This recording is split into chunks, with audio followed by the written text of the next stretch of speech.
Hey, everybody. Welcome to episode 88 of the Almost Daily Show with your hosts with the most, Chandler and... and the Dave Picardi. Wow. My little thing here really stopped all those plosives from coming out when I made noises into my mic. Absolutely. That was quite the intro. Gosh, that was. I think on a scale of 1 to awesome, it was extra awesome. Yeah, probably all capitals too. Mm-hmm. AWESOME. That's what it means to me. Be awesome. Is that how you spell awesome? I don't know. Probably not. I can say that I do need an editor. I can speak, but my editor is the one who fixes things. Look, she just walked in the door. Is that you have an editor? Stephanie is my editor. She notices things that I spell wrong when I make her check it, and then she belittles me and fixes it and calls me bad names and bad words and stuff. I believe that's the job of any significant other. 100%. She calls me a stupid idiot, and then she says, "You know what? You're dumb and you can't read good." Yep, terms of endearment. That's right. That's what makes it I'm special. glad the West Coast relationships are the same as East Coast relationships. That's good. Yeah, that's how we keep it congruent. Relationships and marketing. That's right. That's right.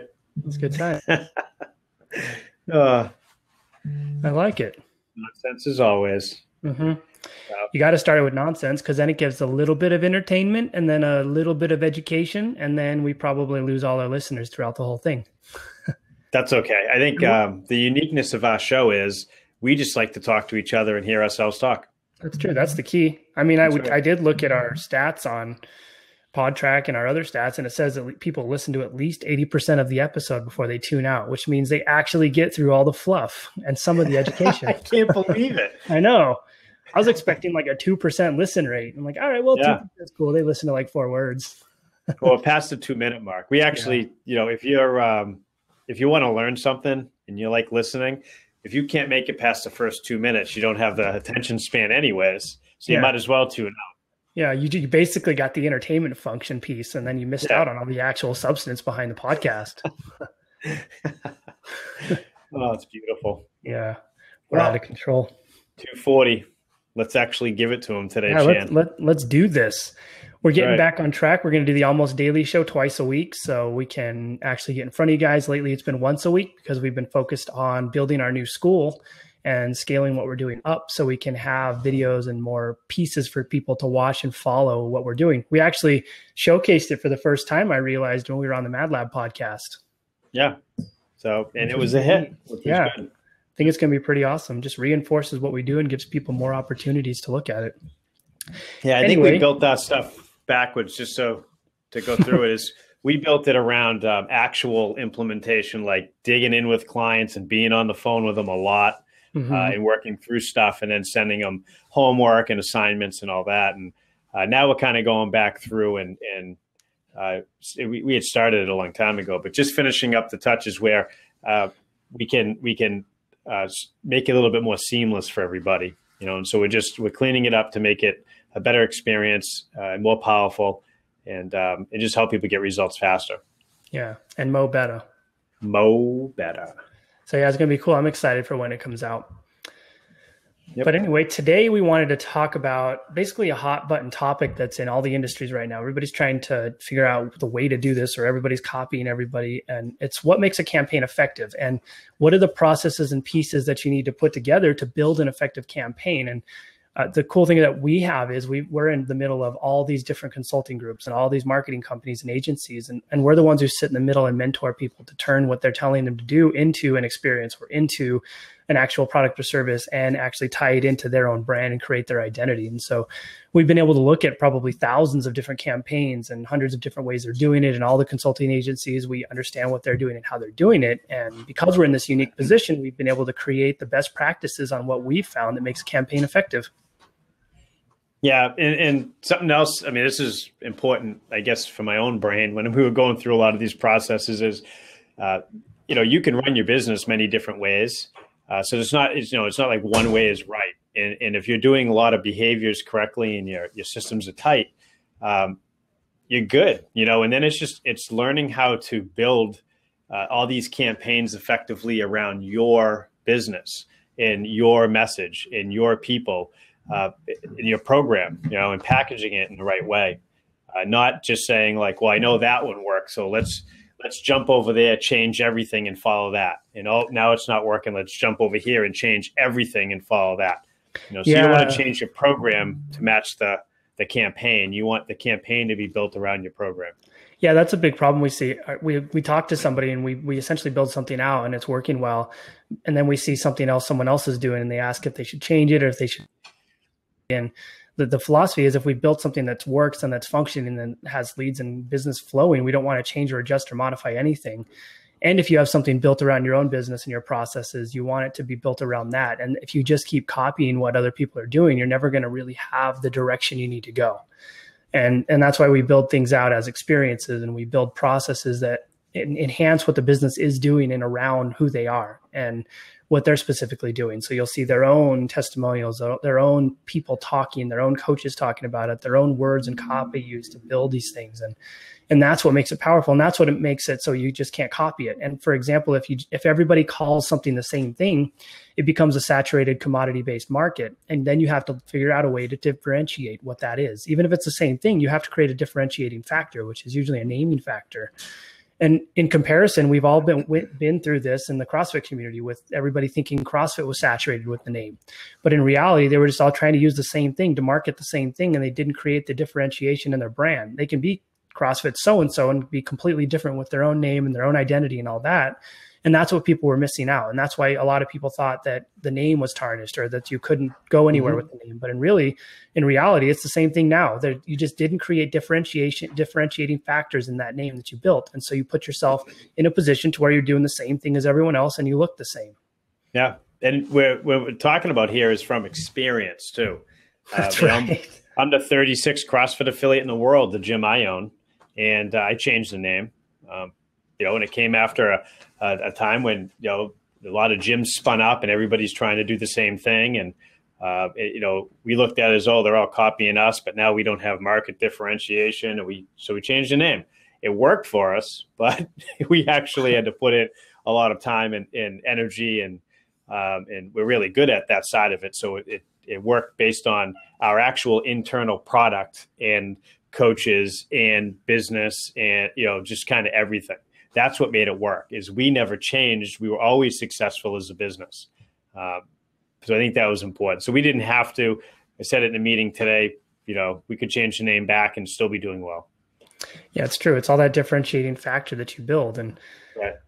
We've always been Stone Age Fuel. And when we have the CrossFit affiliation and we have the whole thing and we use the name when we want to and the words, and we've always had our own little differentiating factor. And that's what's really led us. Chan. I go on the Facebook Lives on Stone Age Fuel and put like Chan beards and stuff on. That's right. It gets a lot of engagement. But when you think about it, every story and every business has the hero, and the hero is always it doesn't have to be one person. That's a misnomer. And it shouldn't be centered around one person because then the whole thing depends on that person's personality, which makes it really hard to scale. And so the whole thing at the beginning needs to be we base it around your staff. Your staff are the heroes in this story and your clients. Those are your two heroes. Those are the two people who are going to be showcasing what you do and the effectiveness of what you do. And so once you understand that these guys are your heroes in your story, you're going to showcase who they are. And that's the beginnings of your campaign, showcasing the heroes in your story and showcasing why they're special and showcasing what they have to say and let them spread their word and let them talk about what you do and who you are. Right. So when you're building these campaigns, you need to make sure that the language is built around language that you're always using in your program. And it's built around the personalities, when you're doing, why are people coming in? What is the pain that you're trying to solve? What's going to attract them to your facility, your program? And you see the verbiage needs to be built around you, and that's an exercise that you need to go through to come up with exactly what this thing's going to say to get effective leads into you, not send them to a different gym. Yeah, that's it. And once you get this story built out and this idea and strategy developed, and what you're saying is we just need to organize this thing into what we would call like a feature audit. Like what is in this thing? What do you offer? Why is it special? And then we turn that into compelling copy and craft that around what we're doing. Because if you don't understand what you're doing and you don't have your program mapped out, you're never going to get anywhere. You're just going to go copy things from other people that they're doing. But in reality, what you're doing is special and unique, and you've took the time to create it and organize it into something. And so we need to take that, pull all of it out and tell people why it's special, what makes it unique, and then what they're going to get at the end.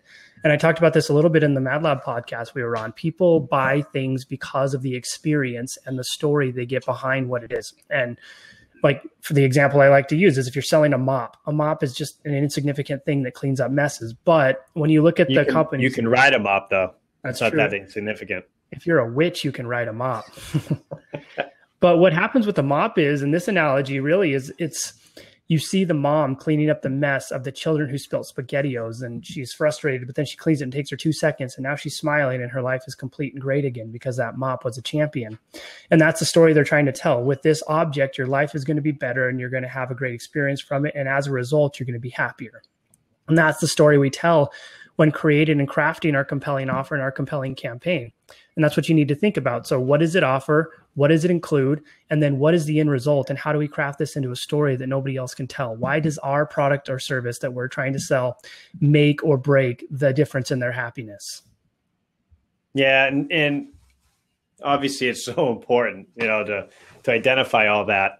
And then when you look at it, there's no magic pill when you're looking at setting up an effective campaign. What happens is the campaign funnels, they're all relatively the same. You can have a few variations of it, and they all work. It just depends on, making sure you get some of the language right. The language is built around you and not something else that, if it works for a gym down the street, and they're running, it's a free week to come in, which there's nothing wrong with if that's the way your facility's built and that's what you do, as a service. You want to funnel people into that correctly. Well, you can use the same funnel, change the language, change the offer, and have them funnel into, let's look at the other end of the spectrum, a Mad Lab gym. They're trying to sell a package of personal training up front, which has a higher sell. So you package it all up and you run your funnel and you run people into that program. But it matches what you're going to deliver for a service. And you have your features and you have the correct language. And anywhere in between, you can make those adjustments. So it's not a magic pill where this company has something that just works and that one has something totally different. They're all running the same stuff. Yeah, and that's a good point. You can't say that everybody else is doing things wrong or that one way is better than another because it's essentially your business. You need to understand and figure out what you're selling and what you're doing and why you're doing it. And if you're in a Mad Lab gym and you have one-on-ones as your entry point, then that's great. And that's what we need to create your compelling offer around. And that's what we need to create your experience around, is that one-on-one experience, that personalized attention, the coach for life philosophy. If you're in like a two-brain gym, then we need to build it around the two-brain philosophy, the idea of the prescriptive model of health or of healthcare or health in your business. How do we get people in our organized program, tell them what they need to do and how they do it, and then move them into a group or hybrid-based program? And then maybe if you're a boot camper, okay, well, you got a boot camp, so let's make your boot camp cool. Let's put a name behind it, like Barry's Big Booty Boot Camp or something like that. I'm going. Take my money. I would attend that because it's Barry's Big Booty Boot Camp. It tells me I'm going to get a big booty from my boot camp. So and that's really the big thing. It's you and it's your business and it's your offer and it's your program, and nobody can tell you whether it's right or wrong. And it's your decision and your choice to craft it around what you're doing. And that's what it comes down to. Yeah. And I think that, you made a good point. Like, it's not, you see, this industry's changed so much in the last 10 years. And, there's marketing groups and business groups. Everyone gets so confused with it. It's all the same stuff. And, it depends on your philosophy. What are you trying to do with your business? Then you can either implement the business system that works for you. You can implement, maybe you're really good at business yourself and you don't need help from other people. You can take things from all over the industry and then merge them all into a system, and it's your system in your own gym. That stuff doesn't really matter.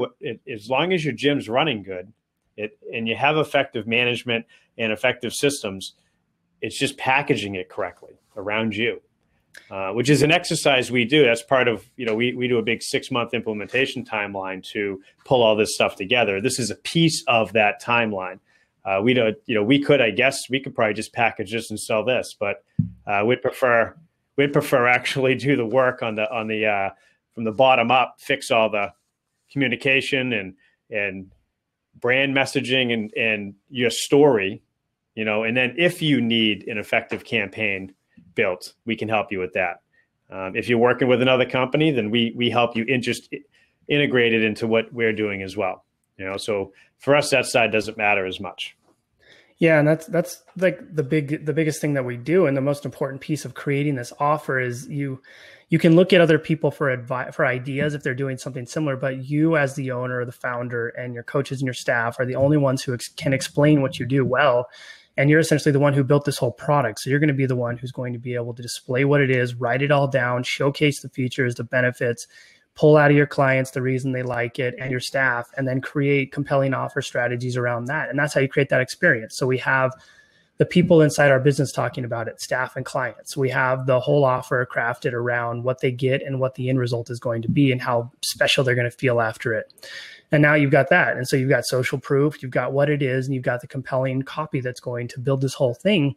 And all you have to do, and what we do from that, once we get that organized, is we just create it and turn it into an actual landing page and put some flashy words on it. And then you've got something people actually want to buy. And with all the fluff in this world, if you don't have something people are going to want to buy, they're just going to pass you up. And the days of being able to just call it fundamentals or on-ramp or beginner program or anything like that are by the wayside because people are immune to it. They'll ignore it. Everybody offers a beginner's program. Back then the sell was CrossFit, right? So if you're a functional fitness type of gym, just being that functional fitness gym was the entire funnel, right? And then so it wasn't a matter of, there wasn't a sell up front, there was a barrier up front. So in order to get into this thing that we're not even selling, it's just there, that everybody's happened to know about now from someone else, from CrossFit who drove business on a worldwide level, it was, a barrier was put up. And that barrier was on ramps and fundamentals and, jump, or there was no barrier, jump right in, so whatever that was, what's gone on is because of market saturation overall, the industry is, really shifted. There's a lot of competition out there and it's going to get worse. And so now it's that barrier that was put up that let's slow you down and put you through a little education process so that we, to try to retain you a little bit more. From a marketing standpoint, now we have to market. Whereas before we didn't have to market. So when you're marketing it, you have to package that. Instead of it being a barrier, now it has to become its own program that's packaged so that a person in the world, Chan has to get out and take care of that dog. So that a person in the world that sees this understands what it is and it makes sense to them and it connects to them. And they say, yeah, I do need to change my life. I do need habit changing stuff, accountability. All that stuff, which was before our regular program. Now we know that we need to have a pre-program to that that needs to be marketable. There's no right and wrong way. You can do it. The right and wrong way is if I'd say the wrong way to have your package program is you personally can't deliver what you're trying to deliver. You don't have the staff for it, the expertise for it, but you're trying to run a program that would fail all the time. And you need to make sure that you're building whatever this program is around your expertise, your staff, your facility, size, whatever it can handle.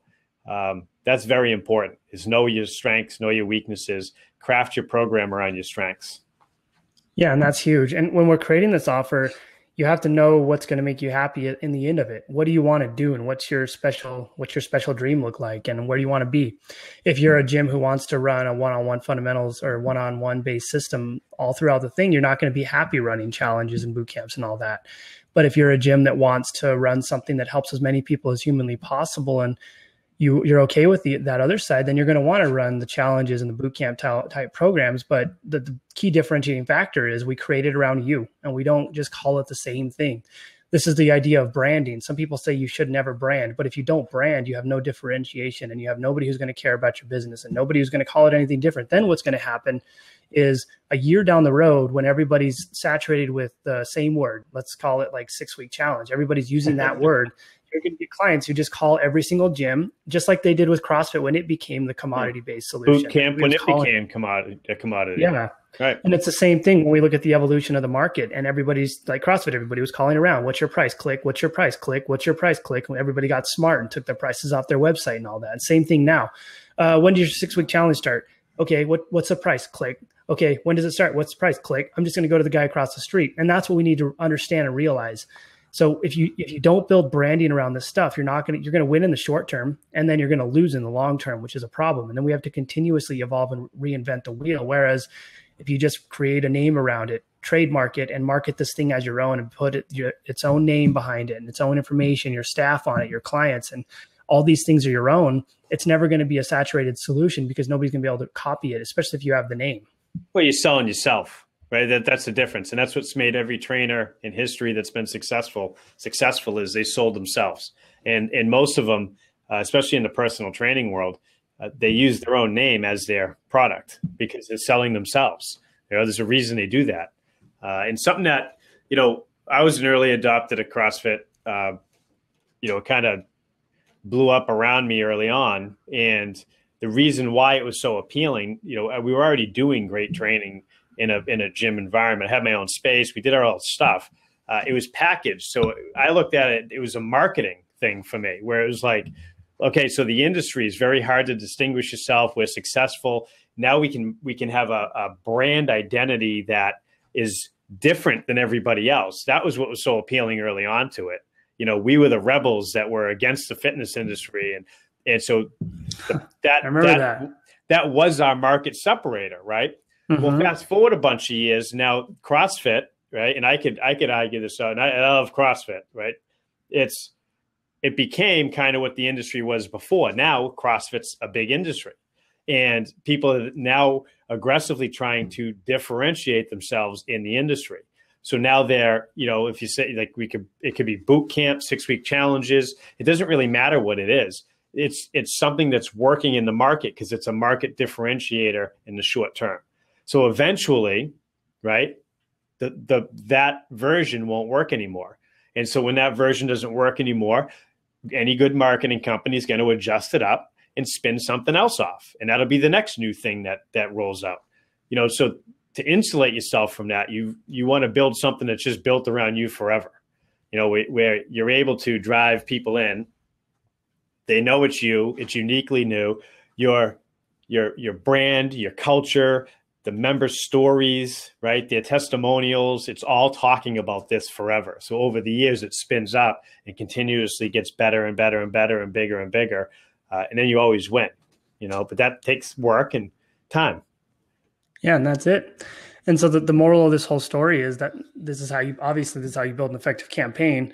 But at the same time, it's the idea that you have to build the brand around the campaign if you want to win in the long term. There's going to be a lot of people who crush it in the short term with these products that come out. But if you really want your own thing, and you can hire someone to help you build it. We build this. We don't have a template where we tell people, go run this. This is what you need to do. We take everything they're currently doing and we organize it into something that's going to be special based on them. And that's what really creates the long-term win. It's going to be that thing that you have that nobody can copy. And if they do, it's part of your brand. So they can't use it in terms of actual business solutions. And a cool thing that we're going to do in our VIP group. So if you're actually working with us, you should be a member in our VIP group. We started adding a few people, and what we're going to do next week is we're going to actually go over and showcase how we build an effective campaign. And we're going to actually build it for these guys and show you what's going on. So if you're in the VIP group, make sure you tune in on, Monday? I think we're going to do it on Monday. Yeah. So we're looking at Monday and Wednesday every week. That's why we're cutting back on the daily show is we're going to be going live in the VIP group and actually working on a lot of these concepts with our clients. Yeah. So it'll be almost daily show, Tuesday, Thursday, VIP group, Monday, Wednesday. That's right. And then that's all she wrote. I think this was a great episode. I think it was, as always. My dog barking in the background. You took off, man. You were like, woo. Yeah. I was like, oh my, she's going to ruin everything, the whole podcast. Oh, yeah. Yep. It was so good. It's real, man. People like real. You know what? I bet you most of the people listening have a dog, so they understand. That's true. And then I went in there and I was like, you're a bad dog. And she yelled at me. I believe it. So, all right, guys, this has been great as always. Yep. Good times. We will see you guys next week. If you're VIPs, we'll see you on Monday. If you're not VIPs, you're still cool. We'll see you on Tuesday. That's right. It's been fun. It's been real. All right. And real fun. That's for sure. Faux show. Faux show. All right. See you guys later. See ya.